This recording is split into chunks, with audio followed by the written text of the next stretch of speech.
قرآني في قلبي دوما يغمرني من فيض ضياء آيات المولى تدفعني نحو العليا والكون এজন্য আমার পক্ষে এই দাবি করা মানায় আমরা রাষ্ট্র চাই, ইসলামী রাষ্ট্র চাই।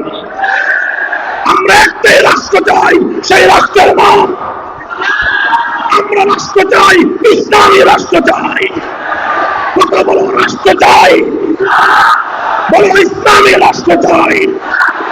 রাষ্ট্র চাই, রাষ্ট্র চাই, রাষ্ট্র চাই, রাষ্ট্র চাই, ইসলামী রাষ্ট্র চাই, ইসলামী হুকুমত জিন্দাবাদ, জিন্দাবাদ, ইসলাম, ইসলাম, ইসলামী হুকুমত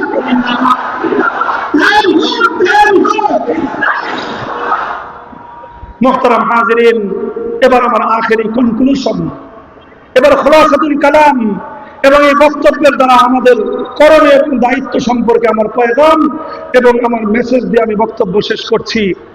তার আগে ছোট্ট একটা দৃষ্টান্ত দেই, একটা গল্প বলি, শোনার মতো ধৈর্য আছে? দেখেন, কথা হলো এই জায়গাটা, আপনি বুঝতে পেরেছেন মূল কাহিনীটা, যে রাষ্ট্র ব্যবস্থা উপহার দেওয়ার মতো সক্ষমতা আছে একমাত্র ইসলামের। এই সক্ষমতা হিন্দু ধর্মের নাই, এই সক্ষমতা বৌদ্ধ ধর্মের নাই, এই সক্ষমতা খ্রিস্টান এবং ইহুদি কোন ধর্মের নাই, আছে একমাত্র ইসলামের। এই কারণে এই প্রতিযোগিতায় ইসলামের সঙ্গে মাঠে নেমে অন্য কোন ধর্মের খেলার কোন শক্তি সামর্থ্যই নাই। এখন যেহেতু ইসলামের সঙ্গে মোকাবেলা করবার মতো, প্রতিদ্বন্দ্বিতা করার মতো তাদের কাছে কোনো ব্যবস্থা নাই, এখন তারা একটা কুটো কৌশলের আশ্রয় নিয়েছে। কি কৌশল? সবাই বলেন, কি কৌশল? কুটো কৌশলের আশ্রয় নিয়েছে। কি কৌশল? কুটো কৌশলের আশ্রয় নিয়েছে। যেহেতু সামনাসামনি এসে ইসলামের প্রতিদ্বন্দ্বিতা করার ক্ষমতা নাই, এখন তারা কুটো কৌশলের আর ষড়যন্ত্রের আশ্রয় নিয়ে ইসলামকে রুখে দিতে চায়। কি কুটো কৌশল? কৌশলটা হলো, বলার আগে একটা গল্প বলি। দেখেন, আমি এই গল্পটা অনেক জায়গায় শোনাই। আপনারা গোয়ালা ছিলেন? গোয়ালা, গোয়ালা কাদেরকে বলে? গরুর দুধ বিক্রি করে যারা, তাদেরকে বলা হয় গোয়ালা। তো গোয়ালা যারা গরুর দুধ বিক্রি করে, তারা গরু লালন পালন করে। কথা বলেন ঠিক না বেঠিক? তারা গরু লালন পালন করে কি জন্য? মূল উদ্দেশ্য কি? গরুর দুধ বিক্রি করা। কি করা? গরুর দুধ বিক্রি করা। গোয়ালা যেরকম গরু লালন পালন করে, ঠিক ওইরকম কৃষকও গরু লালন পালন করে। কৃষক গরু লালন পালন করে কি জন্য? তার উদ্দেশ্য কি? হাল চাষ করা। কি করা? কয়েক কৃষকের গরু দুধ দেয় না, সেই দুধ দেয়, ওটা বিক্রি করা কৃষকের উদ্দেশ্য না। কৃষকের গরুর দুধ কে খায়? গরুর বাছুর খায়, আর কৃষকের বাচ্চারা খায়। গোয়ালার গরুর দুধ খায় কে? গোয়ালার গরুর দুধ বাছুরের কপালে জুটে না, সব দুধ দহন করে বাজারে নিয়ে বিক্রি করে, তাও গোয়ালার মন ভরে না। এত দুধ দিল, এরপরে বাজারে যাওয়ার সময় পানি মিশায়, এরপরে নিয়ে বাজারে বিক্রি করে। ও দুধের ওলান টানতে টানতে দুধ শেষ হয়ে রক্ত বের হওয়া শুরু হয়, তাও ছাড় নাই। এর নাম হলো গোয়ালা। কথা বুঝতে পেরেছেন? তো কৃষকের গরুর বাছুর পর্যাপ্ত পরিমাণ দুধ পায়, দুধ খায়, কৃষকের গরুর বাছুর হৃষ্টপুষ্ট হয়। আর গোয়ালার গরুর বাছুর ও তো দুধ পায় না, এই ঘাস মাস যা পায় চাবায় চবায় কোন রকম দিন কাটায়। এখন একই মাঠে গোয়ালার গরুর বাছুর আর কৃষকের গরুর বাছুর দুইটা এক মাঠে চড়ে। এখন কৃষকের গরুর বাছুর তো দুধ খায়, হৃষ্টপুষ্ট, লাফায়, দৌড়াদৌড়ি করে। আর গোয়ালার গরুর বাছুর না খেয়ে ওর পেট থাকে শুকায়, ও দৌড় দেওয়ার মতো ওর ভিতরে এনার্জি থাকে না, এই জন্য সারাদিন জিমায় বসে বসে। এখন এক মাঠের মধ্যে কৃষকের গরুর বাছুর আর গোয়ালার গরুর বাছুর দুইটা একসাথে গল্প করতেছে। গল্প করতে করতে এখন কৃষকের গরুর বাছুর গোয়ালার গরুর বাছুরে বলে যে দোস্ত চলো আমরা দুইজন প্রতিযোগিতা দিই, আসো একটু খেলি, আসো একটু খেলি, দুইজন প্রতিযোগিতা খেলি। গোয়ালার গরুর বাছুরকে হ্যাঁ চলো খেলি। কি খেলবা, কি প্রতিযোগিতা দিবা? কৃষকের গরুর বাছুর কয় চলো একসাথে দুইজন দৌড়ের প্রতিযোগিতা লাগাই। ওই যে দূরে দেখা যায় নদীর কুল, 3 মাইল কে আগে দৌড়ে যেতে পারে দেখবো। গোয়ালার গরুর বাছুর কয় তুই তো গরুর দুধ খেয়ে খেয়ে হৃষ্টপুষ্ট হয়ে আইছিস, তোর তো পেট ভরা, শরীরে শক্তি, 3 মাইল তুই মুহূর্তে দৌড়ে যাবি। আর আমার যে অবস্থা, 3 মাইল দৌড়ানোর শক্তি তো আমার নাই। এখন এই কথা যদি বলে যে না আমি তো দৌড়াতে পারবো না, তো পরাজিত হয়ে যায় শুরুতেই। এই জন্য গোয়ালার গরুর বাছুর কয় যে না দোস্ত, এই দৌড়ের প্রতিযোগিতা দিয়ে খামাখা লাভ নাই, এনার্জি নষ্ট, আমরা অন্য একটা প্রতিযোগিতা দিই। কি প্রতিযোগিতা? কয় আয় বসে বসে কে অলসের মতো বেশি লেজ নাড়াইতে পারে না দেখি। বুঝে আসছে কথা?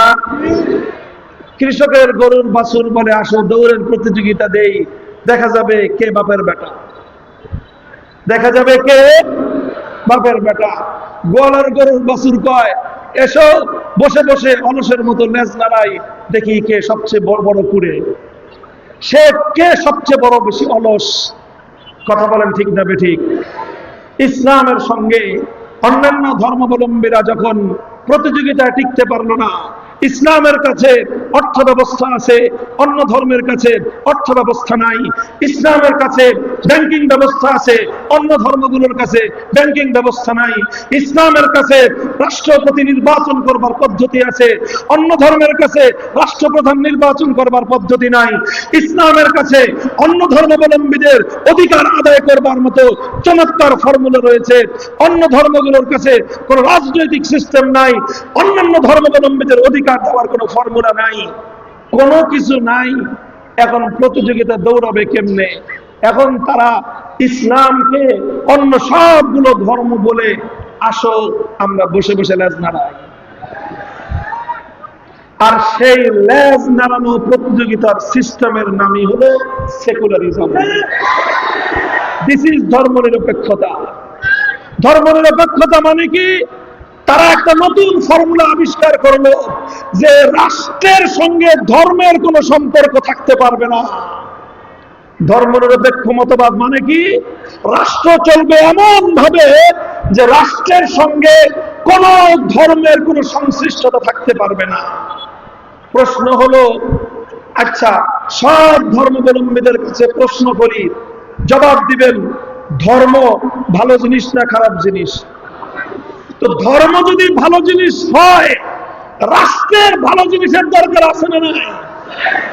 রাষ্ট্রের যদি ভালো জিনিসের দরকার থাকে আর ধর্ম যদি ভালো জিনিস হয়ে থাকে, রাষ্ট্রের সঙ্গে ধর্মের সম্পর্ক থাকবে না কেন? সোরার দল জবাব দেয়। এই সোরের দল জবাব দিবে না, কারণ তাদের ধর্মের মধ্যে রাষ্ট্র ব্যবস্থা প্রশ্নের জবাব নাই। তাদের ধর্মের কাছে আধুনিক যুগের রাষ্ট্র পরিচালনা করবার কোন ফর্মুলা নাই।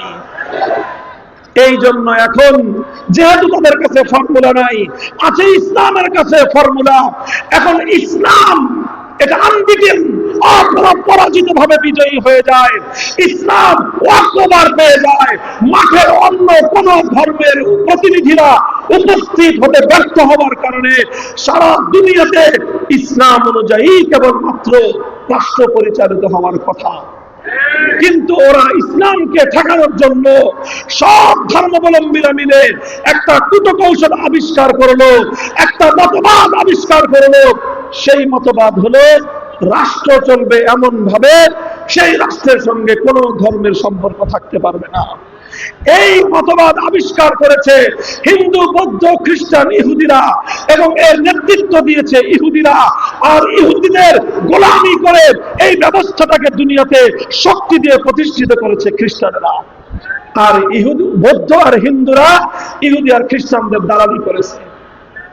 আর ওই যে মুসলমানদের মধ্যে একটা শ্রেণী হীনমন্য মুসলমান, যাদেরকে আমি শুরুতে মূর্খ আর অশিক্ষিত বলতে চাই নাই, এখন তাদেরকে আমি গণ্ড মূর্খ বলি। এই গণ্ড মূর্খ মার্কা মুসলমানেরা হিন্দু, বৌদ্ধ, ইহুদি আর খ্রিস্টানদের সঙ্গে সুরে সুর মিলায়ে তারাও ধর্ম নিরপেক্ষতার কথা বলে।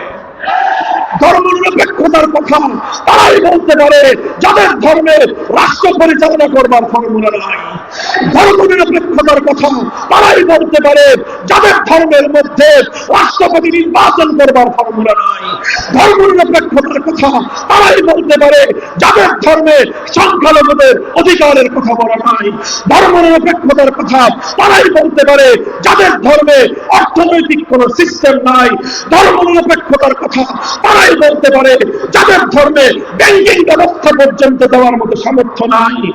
ইসলাম এবং মুসলমানরা সব কিছু দিতে যেহেতু সক্ষম, সুতরাং কোন মুসলমান যদি সে সত্যিকার ইসলামের অনুসারী হয়ে থাকে, যদি সে ইসলামের কল্যাণকামী হয়ে থাকে, সে যদি মুসলমানের বাচ্চা মুসলমান হয়ে থাকে, সে কশ্চিনকালেও ধর্ম নিরপেক্ষতার মতো এই পৃথিবীতে সবচেয়ে বড় কুফরি মতবাদকে কশ্চিনকালেও সে গ্রহণ করতে পারে। সেকুলার ধর্ম বলি আমরা, সেকুলার ধর্ম হিন্দু ধর্মের চেয়ে ভয়ঙ্কর, সেকুলার ধর্ম বৌদ্ধ ধর্মের চেয়ে ভয়ঙ্কর, সেকুলার ধর্ম খ্রিস্টান ধর্মের চেয়ে ভয়ঙ্কর, সেকুলার ধর্ম ইহুদি ধর্মের চেয়ে ভয়ঙ্কর। মুহতারাম হাজিরিন, আমার আলোচনাকে আমি সমাপ্তির দিকে এনে এক কথা আপনাদের কাছ থেকে একটা অঙ্গীকার নিয়ে আমি আমার আলোচনা শেষ করতে চাই। হে মুসলমান, তোমরা ইসলামকে পূর্ণাঙ্গ জীবন ব্যবস্থা বিশ্বাস করো কি করো না? ইসলামের মধ্যে অর্থনীতি